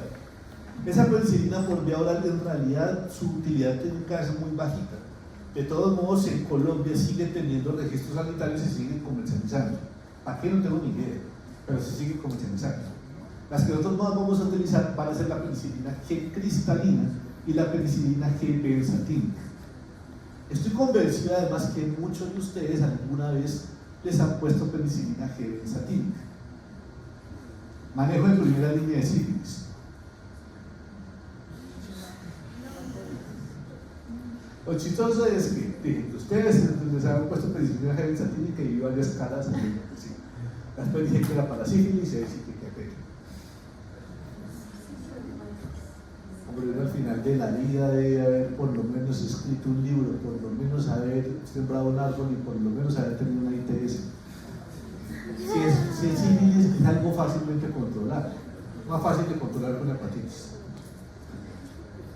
Probablemente los utilizaron para infecciones de las amígdalas, para faringitis o para amigdalitis, porque tiene una gran ventaja y es que tienen un muy buen cubrimiento contra bacterias gram positivas.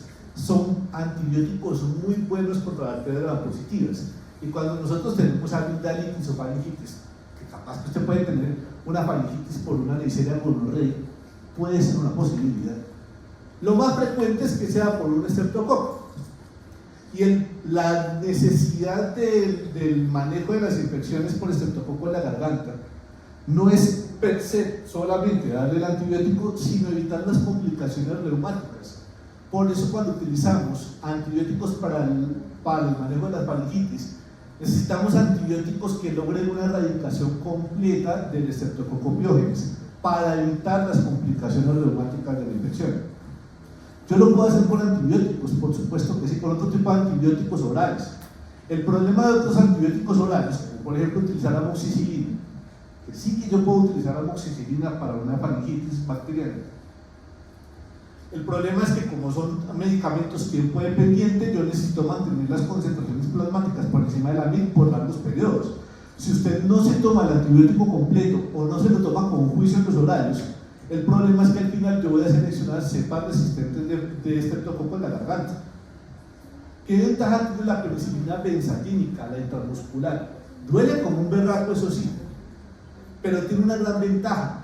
Me mantiene concentraciones plasmáticas en sangre por encima de la MIC por cerca de 30 días. Y se mantienen altas, porque recuerden que este es un medicamento. No sé si ustedes alguna vez han preparado maicena. ¿Han preparado maicena? ¿Saben qué es la maicena? La preparan con agua caliente o con agua fría. Digo, con leche caliente o con leche fría. ¿Con leche tibia o caliente? Se nota que ustedes no saben nada de cocina. La fécula de maíz se disuelve en leche fría y después se cocina. Porque si usted lo disuelve en leche tibia o leche caliente, esa vaina se hace masa, forma brutos. Entonces uno primero lo pone en frío, lo diluye, se va a dar cuenta que eso en frío se diluye facilito y después lo calienta.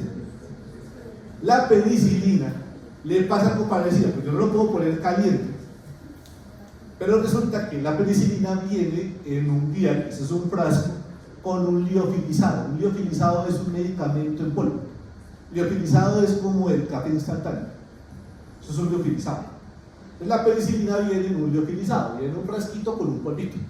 Usted le mete el medicamento y esa mierda se le apelmaza como la maicena cuando usted la diluye con leche caliente. Entonces es una mamera porque usted lo diluye, se le forman esos grumos y entonces uno no le toca. Usted ve a todas las enfermeras bailando, calentando esa vaina, se lo ponen entre las tetas, le dan dando vueltas, lo agitan como una maraca para diluir eso, porque eso es difícil de diluir. Y eso que por lo menos este medicamento yo no puedo diluir. Los que son proteínas yo no los puedo reducir. Esto no es una proteína.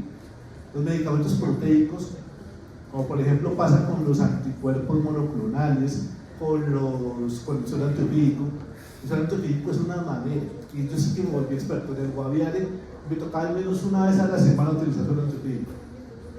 Y esa vaina se le forma igual, se le forma grumos, pero como es una proteína usted no lo puede rebullir, porque si usted lo rebulle se denaturaliza la proteína. Entonces ahí sí le toca a uno es girarlo con cariñito, abrazarlo, y el problema es que una infección, un contacto grave con una serpiente, usted puede requerir hasta 20 ampollas de suero antiofídico. Entonces en mi puestico de salud éramos la enfermera, yo, la señora del aseo y la señora del restaurante, cada uno rebulliendo sus dos ampollitas de suero antiofídico sin irlo a rebullir. Esto sí que lo puedo rebullir. Y bueno, listo. Medio los rebullo, los ambullo y ya tengo ahí un medicamento diluido. Y después, ¿qué problema para cargarlo en la jeringa? Porque cuando usted lo va cargando, la jeringa se va tapando. Y listo, lo cargó. Tiene el problema más grande, usted se lo va a poner al paciente y esa vaina se va precipitando y se va tapando. Entonces, es dificilísimo de poner. Yo lo digo desde mi experiencia como médico, que soy bastante torpe poniendo medicamentos, poniendo cualquier medicamento. Que muchas veces me tocó poner penicilina ya en el puestico de salud y después con todos mis amigos con sífilis. Y es que poner ese medicamento es difícil. Pero es justamente eso de lo difícil de poner y ese apelmazamiento que hace el medicamento, ¿no? Debe tener algún término técnico, pero lo desconozco. Esa vaina se me apelmaza. Que cuando yo lo pongo a nivel intramuscular, eso es lo que pasa. Una vez que yo logre sortear todos esos problemas enfermeriles de poder cargar la jeringa y ponerle el medicamento al paciente, el medicamento en el músculo del paciente, en el glúteo, se me apelmaza y se me queda ahí un buen tiempo. Claro, por eso al paciente le duele un montón y dura 5 días caminando recto. Pero eso hace que durante cerca de un mes, esa cosa apelmazada que queda en el músculo, la sangre pues comienza a reabsorberlo de a poquitos. Y eso hace que las concentraciones en sangre duren altas durante casi un mes. Entonces, por eso es una chimbita, porque es la mejor forma de administrar un medicamento que es tiempo dependiente. Una sola dosis que le doy un montón, pero es suficiente para yo mantener concentraciones plasmáticas durante 30 días y esas concentraciones no se me van a bajar. Entonces no voy a tener el riesgo de seleccionarse para resistencias. Claro, como no es ninguno, pues no es un problema. Entonces ya cuando a mí me dé sífilis, pues él lo consideraría yo. Pero, pues digamos, para los pacientes desde el punto de vista farmacológico es muy bueno. Capaz que es como cuando ustedes vieron en Leishmania, que el manejo, ¿vieron Leishmania? Manejo de Leishmania. El manejo de primera línea de Leishmania es con glucantime, el estribogluconato de meglumina. Glucantime tiene un problema grandísimo. Para la leishmaniasis cutánea son 20 días, para la leishmaniasis visceral son 27 días de un medicamento que perfectamente puede requerir cerca de 15 mililitros intramusculares diarios. Es dificilísimo de poner. Además que a las enfermeras no les gusta que uno les ponga grandes volúmenes en el glúteo. Ellos dicen que no más de 5 mililitros, pero si usted tiene que ponerle 17 mililitros, pues le tocó diluir 8.5 en un glúteo y 8.5 en el otro. Y así durante 20 días. Entonces eso hace que la gente muchas veces no vuelva. Tenemos opciones orales como la vitafosina, pero es mucho menos efectiva. Entonces, penicilina benzatínica tiene esa gran ventaja, mantener concentraciones plasmáticas a mucho tiempo, pero con la gran desventaja de que duele. Apareció en algún momento la penicilina procaína, que decía que no dolía. La procaína es una sal de anestesia general, de anestesia local, un anestésico local. Pero pues si alguna vez han utilizado anestésico local con ustedes, el anestésico local también duele. Entonces pues, duele por un lado o por el otro. La penicilina G cristalina es la que va intravenosa, que es la misma que a veces se utiliza para las pruebas de sensibilidad cutánea, que ya no se utiliza. Y la penicilina V, que es la única que va por vía oral. Insisto, tenemos un muy buen cubrimiento principalmente contra bacterias gram positivas y contra bacterias anaerobias. excepto bacteroides frágiles y plebotela melanogénica, como anaerobios. De resto, los anaerobios que no sean esos dos les va a ir muy bien. Bacterias gram-positivas y anaerobios, excepto plebotela melanogénica y bacteroides frágiles. Algunos otros bichos que vamos a cubrir con penicilinas incluye Actinomyces israeli, Streptobacillus moniliformis, Pasteurella multosia, Listeria monocytogenes, Leptospira, Treponema pallidum y Borrelia burgdorferi, como las que vamos a cubrir. Pero ¿qué me interesa? Sífilis, bacterias gram-positivas en principio y anaerobios excepto bacteroides y plebotela. Desde el punto de vista farmacocinético, es un medicamento que, si bien fácilmente se podría absorber por vía oral, el ácido lo destruye. Por eso la penicilina G cristalina no la podemos administrar por vía oral, se absorbería, pero el ácido la destruye. Lo que hace la sal de peroximetilato de la penicilina V es proteger a la penicilina para que no la destruya el ácido. Pero, pues si bien me permite dar el medicamento por vía oral, el problema que vamos a tener con estos medicamentos es una vida media tan corta. Máxime teniendo en cuenta que yo necesito mantener el medicamento mucho tiempo por encima de la MIC, una vida media tan corta es absolutamente mal. ¿Cómo hago yo para compensar esta vida media tan corta? La razón de la vida media corta es porque el medicamento se elimina muy rápido por orina, tanto por filtración glomerular como por secreción tubular. Es decir, tenemos mecanismos tanto pasivos de filtración glomerular como eliminación activa por secreción tubular. Entonces, el medicamento yo lo elimino rapidísimo, pero pues que yo lo elimine rápido es completamente contraproducente, porque a mí me interesa que la concentración del medicamento dure mucho tiempo en sangre. A alguien se le ocurrió, por ejemplo, mezclarlo con Probenecid. El Probenecid me bloquea la secreción tubular de la penicilina, eso me aumenta la vida media, pero pues yo le estaré dando un medicamento extra. Otra posibilidad es que me toca administrarlo con mucha frecuencia. De hecho, el medicamento intravenoso hay que administrarlo al menos cada 4 horas. Si el paciente está hospitalizado, maravilloso. Igual a ustedes como médicos les queda fácil, porque ustedes lo único que tienen que hacer es formular. Se convierte en un problema de la enfermera que le toca cada 4 horas ir a poner. O ponerlo intramuscular, en cuyo caso ya no es problema suyo, ya no es problema de la enfermera, se convierte completamente en problema del paciente.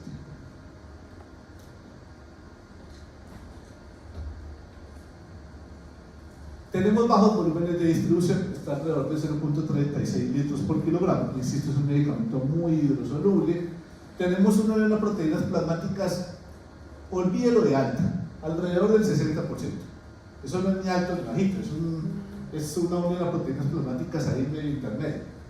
Tenemos altas concentraciones en bilis, en orina, donde fácilmente se elimina, en líquido sinovial, en el semen, en la linfa, en el intestino, en placenta, en abscesos. En principio no atraviesa la barrera hematoencefálica, el blood-brain barrier. No la atraviesa si está sano. Es decir, ustedes que aparentemente no tienen cara de meningitis y yo les pongo penicilina, la concentración de penicilina que yo voy a alcanzar en líquido cefalorraquídeo es de 0 pollitos. Excepto en 2 situaciones. Obviamente un paciente con meningitis, en cuyo caso parte del antibiótico se alcanza al líquido cefalorraquídeo. Por eso vamos a ver que nosotros podemos utilizar las penicilinas para el manejo de las meningitis, porque en ese caso la penicilina se atraviesa, y en los neonatos. Pero porque en los neonatos la barrera hematoencefálica no ha madurado lo suficiente.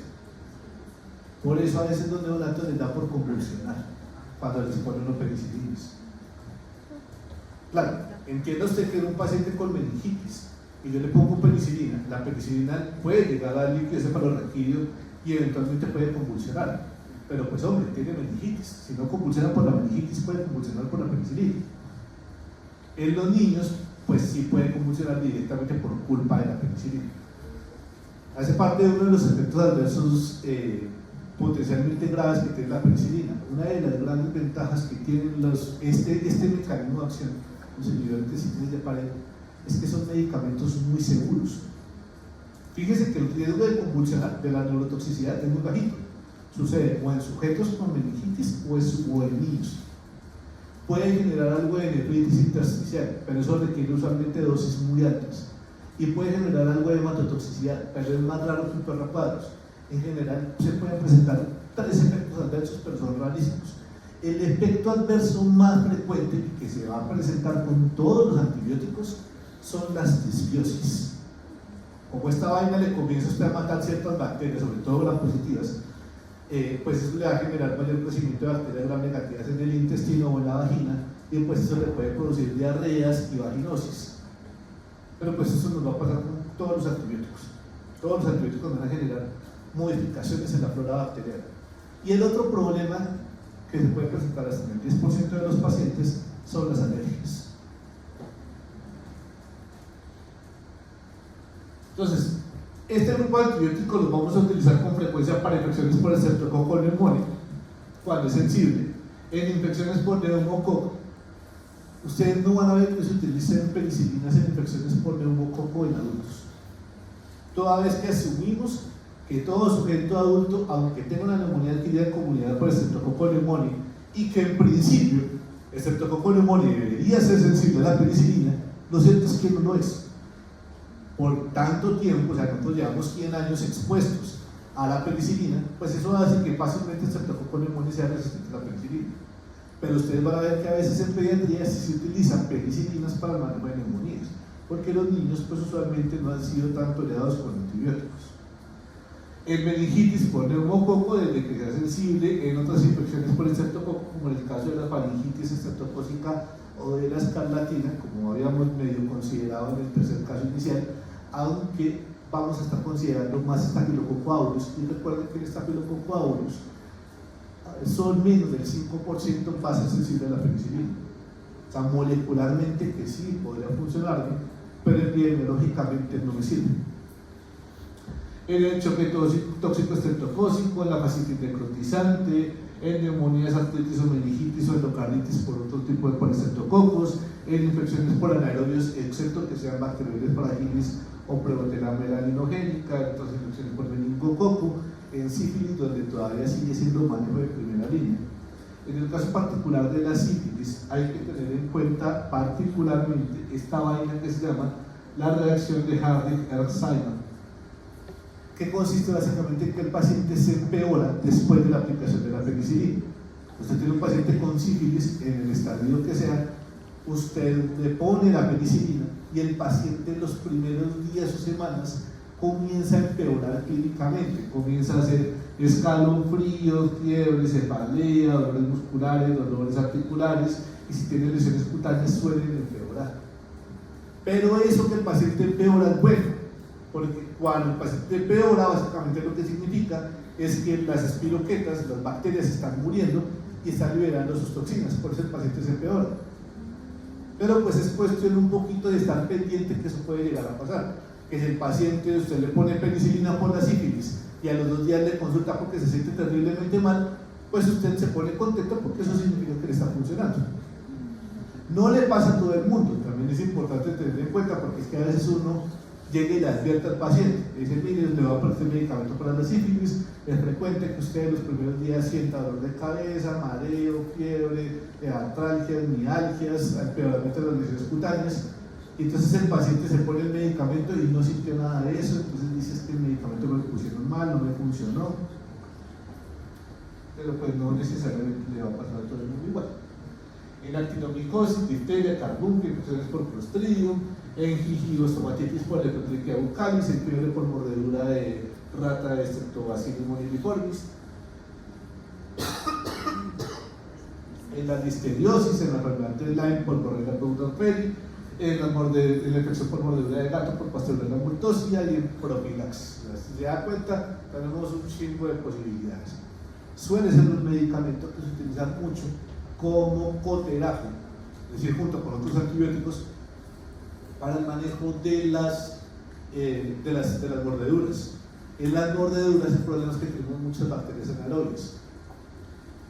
Y ojo que cuando me refiero a mordeduras, implica mordeduras de humanos, de cerdos, de perros, de gatos, de ratas y de víboras. Las bacterias, las serpientes, las culebras, los viperios, no suelen cepillarse los dientes antes de morder a alguien.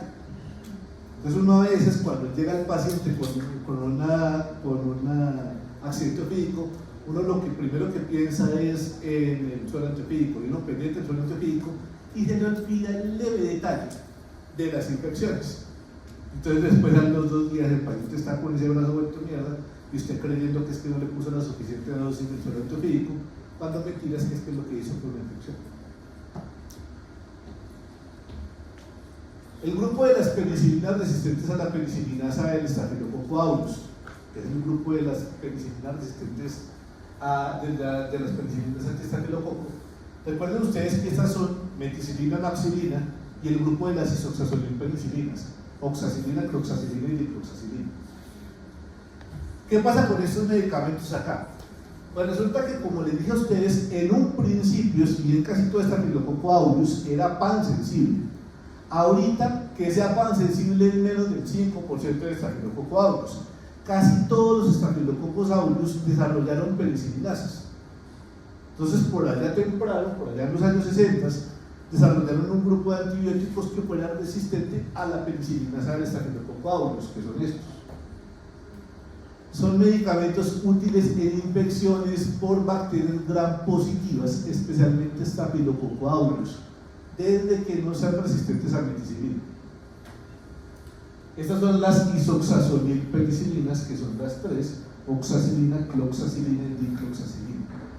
Oxacilina es la que vamos a utilizar por vía intravenosa y dicloxacilina es la que vamos a utilizar por vía oral. Y suele ser la primera línea, una de las primeras líneas para el manejo de las infecciones por Staphylococcus aureus. Oxacilina intravenoso y dicloxacilina oral. Para Staphylococcus aureus, si tenemos una infección por bacterias gram negativas, no lo pensaría. Si tuviera una infección por bacterias gram negativas, él lo primero que pensaría es en esto: aminopenicilinas. Dentro del grupo de las aminopenicilinas, acuérdense que acá hay 2, eso está fácil: amoxicilina y ampicilina. Van a tener un muy buen, siguen siendo penicilinas, así que siguen teniendo buen cubrimiento contra bacterias gram positivas. Por eso ustedes muchas veces ven que a veces utilizan ampicilina o amoxicilina para infecciones en la piel. De cubrirlo lo cubre, por supuesto que sí, porque siguen siendo penicilinas, siguen siendo beta-lactámicos, por lo que tienen un buen cubrimiento contra bacterias gram positivas. Pero lo chimbita que tienen este grupo de antibióticos es que sus grupos amino les da la posibilidad de atravesar al menos la membrana externa de las bacterias gram negativas, y vamos a ganar espectro contra bacterias gram negativas. Entonces acá tenemos buen cubrimiento contra gram positivos, buen cubrimiento contra anaerobios y buen cubrimiento contra bacterias gram negativas, excepto que la bacteria debe por producir beta-lactamasas, en cuyo caso falla.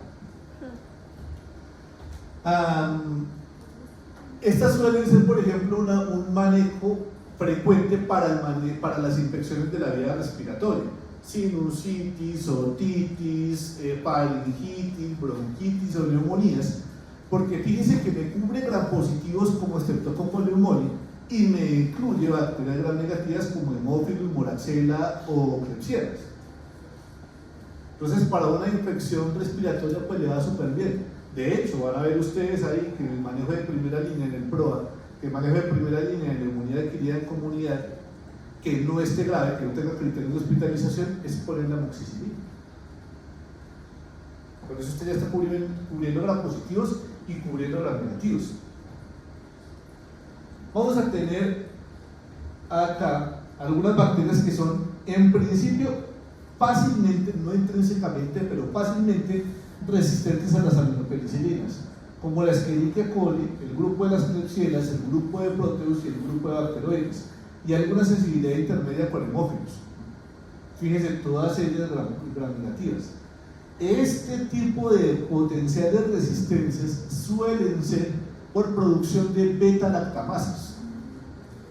Si lo que yo tengo es una bacteria gram negativa productora de beta-lactamasa, yo podría seguirlo manejando con amoxicilina o ampicilina siempre y cuando le junte a eso un inhibidor de la beta-lactamasa. Entonces, tenemos 2 medicamentos importantes acá: ampicilina y amoxicilina. Los dos tienen el mismo cubrimiento, sirven para exactamente la misma vuelta. Pero hay unas diferencias farmacocinéticas, sobre todo en la absorción de la ampicilina. Y es que la ampicilina se ve disminuida su absorción por la presencia de alimentos.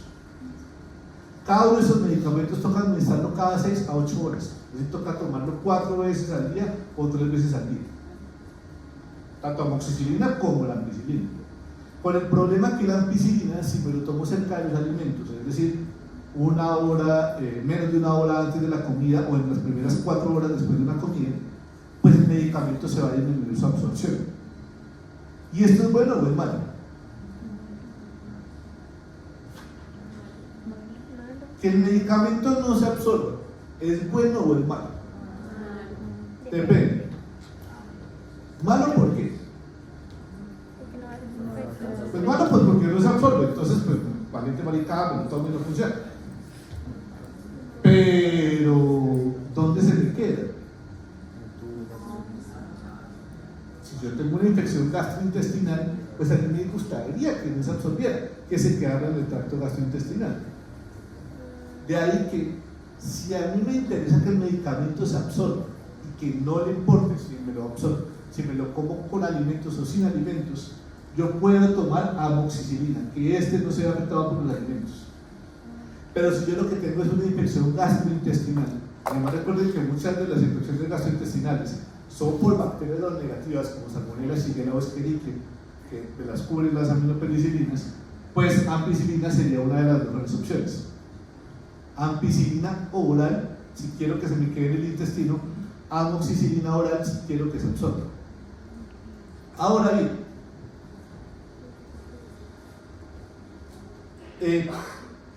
la amoxicilina no viene intravenosa, la única que va a venir intravenosa va a ser la ampicilina.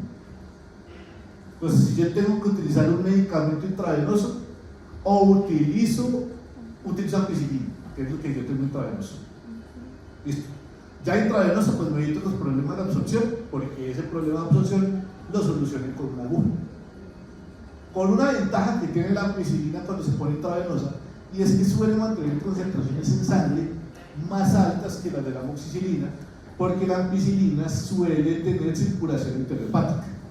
Eso significa que una vez que yo lo administre intravenoso, el hígado lo va a intentar eliminar por la vía biliar, y esa ampicilina que sale por vía biliar, el intestino vuelve y la absorbe. Entonces el sangre va a durar más. Cualquiera de los dos, ampicilina o amoxicilina, puede venir solo o en mezcla con un inhibidor de beta-lactamasa.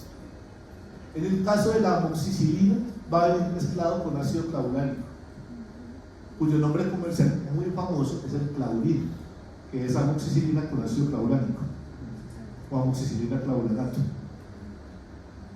Eso, insisto, es un medicamento oral y lo vamos a utilizar cuando yo tengo una infección por una bacteria gram negativa que considere resistente, que su mecanismo de resistencia sea una beta-lactamasa. Me puede pasar con Escherichias, con Proteus, Haemophilus o Klebsiella.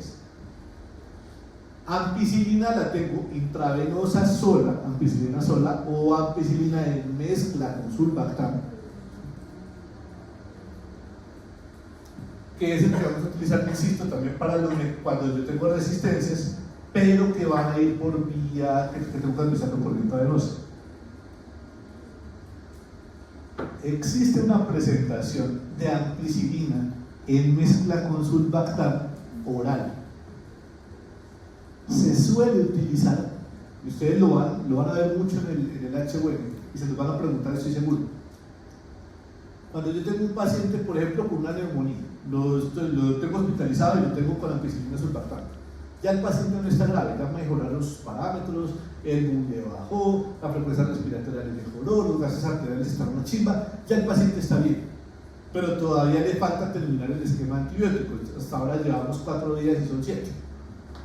Entonces me tocaría hacer una de dos cosas: o dejarlo hospitalizado 3 días más innecesario, una de 3 cosas, o lo sigo manteniendo hospitalizado únicamente para ponerle el medicamento, o lo mando a PHD, los programas de hospitalización domiciliaria.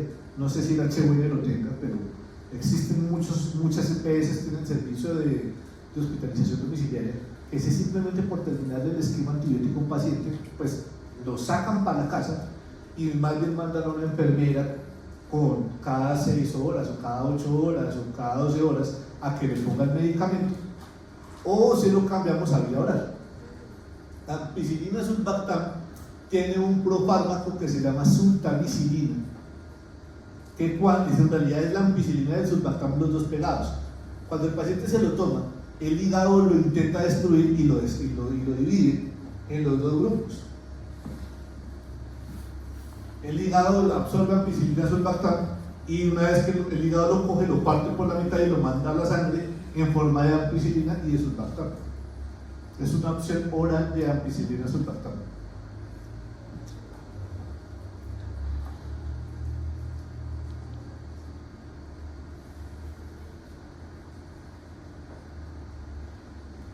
Estas antipenicilinas entonces pues van a tener un muy buen cubrimiento cuando yo considere infecciones por bacterias gram negativas o por infecciones mixtas. Entonces, por ejemplo, para las infecciones respiratorias me sirve porque yo acá estoy pensando en bacterias gram positivas y bacterias gram negativas. En infecciones del tracto urinario, porque yo estoy pensando en bacterias gram negativas. En meningitis, porque yo puedo tener tanto bacterias gram positivas como bacterias gram negativas, siempre y cuando la bacteria gram negativa no sea una pseudomonas.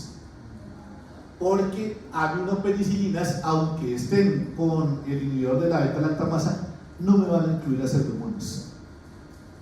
Pseudomonas es un problema importante en las infecciones que se dan en los hospitales. Según algunas clasificaciones las llaman nosocomiales o asociadas al cuidado de la salud, cada año cambian esas clasificaciones como la hipertensión. Y esto puede ser un problema importante para ustedes. Acuérdense que como ustedes se la pasan metidos en los hospitales, ustedes ya no se comportan como gente normal. Sus neumonías no son neumonías normales, sus neumonías se comportan como las neumonías de un paciente hospitalizado. Ustedes tienen un chance más alto de morirse por las infecciones que se dan en el hospital. Entonces, si les llegara a dar una neumonía por pseudomonas, así sea unas solas pseudomonas, vamos a tener estas opciones. Las opciones de las carboxipenicilinas, donde tenemos a carbenicilina y ticacilina, y las de las ureidopenicilinas, donde tenemos amesclocilina, acilocilina y piperacilina. Piperacilina es la que más vamos a utilizar. Piperacilina es un antibiótico mediocre. Sí. Fíjense que el espectro en general, pues si bien me cubre pseudomonas, se queda muy corto con otras bacterias. Estas no las cubre. Piperacilina solo me cubre pseudomonas, bacteroides, proteos del grupo intral positivo y enterococos fecales. Eso es lo que me cubre pseudomonas, piperacilina. Pero es que, hombre, si invita que yo quiero también cubrir pseudomonas, pero a mí también me gustaría cubrir Escherichia. Y fíjense que en principio la piperacilina sola no me cubre Escherichia, ni Klebsiella, ni bacteroides del grupo Fragilis, ni Haemophilus influenzae del grupo de estafilococos. Para ganarme ese espectro, yo lo voy a mezclar por un inhibidor de la beta-lactamasa. Por esa razón, piperacilina solo, que es mediocre, no lo consigue usted solo. Lo va a conseguir siempre en mezcla con tazobactam. No es como amoxicilina, que usted lo consigue solo o en mezcla con ácido clavulánico, o la ampicilina, que usted lo consigue solo o en mezcla con sulbactam. La piperacilina siempre va a venir en mezcla con tazobactam, que uno ya de cariño lo llama piptazo o pipetazo. Piperacilina con tazobactam va a tener un muy buen cubrimiento contra Escherichia, Klebsiella, Moraxella, Haemophilus, pseudomonas, obviamente para lo que se creó, y bacterias gram positivas, porque de todos modos sigue siendo el beta-lactámico. Tiene eliminación biliar, por lo que ustedes van a ver que a los cirujanos les encanta. No todos los medicamentos tienen altas concentraciones en la vía biliar, así que cuando el cirujano le da por manipularle la vía biliar, como por ejemplo a un paciente que se le hace una colecistectomía o tenía coledocolitiasis o colangitis, piperacilina tazobactam tiene una buena concentración en vía biliar, y vamos a tener además una alta expresión renal.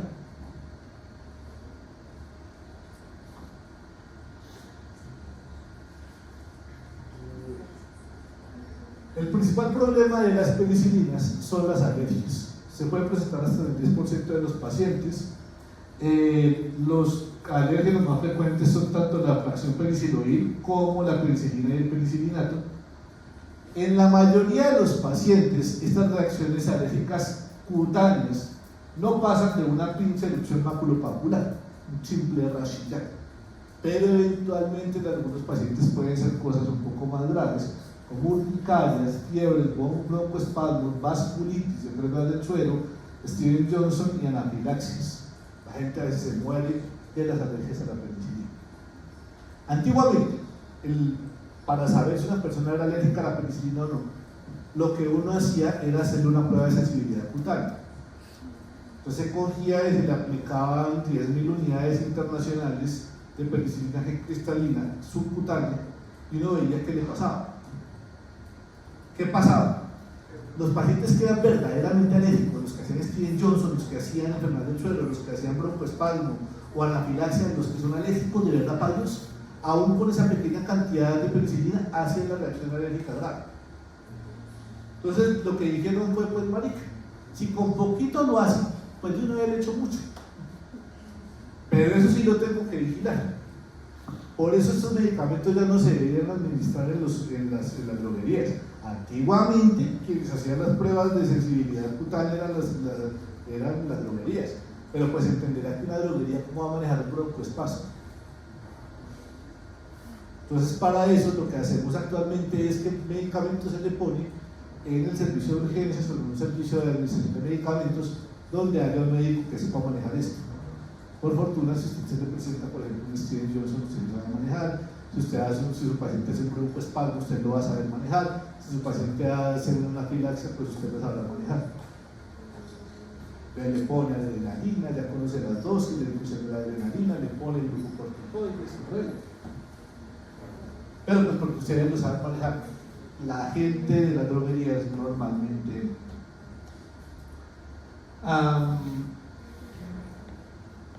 vamos a tener un problema para que lo piensen. Para que lo piensen porque esta vuelta de esa coca. La sífilis se maneja con penicilinas, sí o sí. La siguiente opción de manejo de la sífilis son tetraciclinas. Es una opción de manejo para las personas alérgicas a las penicilinas. Pero las tetraciclinas, que lo vamos a ver mañana, creo, están absolutamente contraindicadas en las mujeres embarazadas. Las mujeres embarazadas andan manteniendo relaciones sexuales sin condón, por eso quedaron embarazadas. Por eso uno siempre les hace pruebas de hepatitis, VIH, sífilis, pues porque no son señoras que se cuiden. Tengo evidencia de eso. Y a veces les sale positivo para la sífilis. Si la señora embarazada con sífilis es alérgica a la penicilina y no le puedo dar tetraciclina, ¿qué mierda voy a hacer? Por eso comenzaremos mañana. ¿Dudas con esto hasta el momento? Y piensen en lo de la sífilis de las embarazadas. Hasta mañana, señores.